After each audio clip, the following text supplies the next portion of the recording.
السلام علیکم بچوں، آج کا ہمارا سبق نمبر 4 ہے پھولوں کے نام۔ اس میں ہم پھولوں کے نام پڑھیں گے۔ سب سے پہلا پھول ہے گلاب۔ گلاب کے کئی رنگ ہوتے ہیں، جیسے لال، پیلا، ہرا، گلابی، سفید، نیلا وغیرہ۔ دوسرا پھول ہے سورج مکھی۔ چنبیلی۔ چنبیلی پاکستان کا قومی پھول بھی ہے۔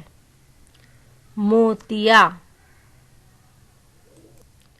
کنول، گیندا، گل داؤدی۔ جس طرح گلاب کئی رنگوں میں موجود ہوتا ہے، اسی طرح گل داؤدی کے بھی بہت سارے رنگ ہوتے ہیں۔ سدا بہار، نرگس، چمپا۔ جی بچوں، آج ہم نے مختلف پھولوں کے نام پڑھے اور ان کی تصاویر دیکھی۔ شکریہ۔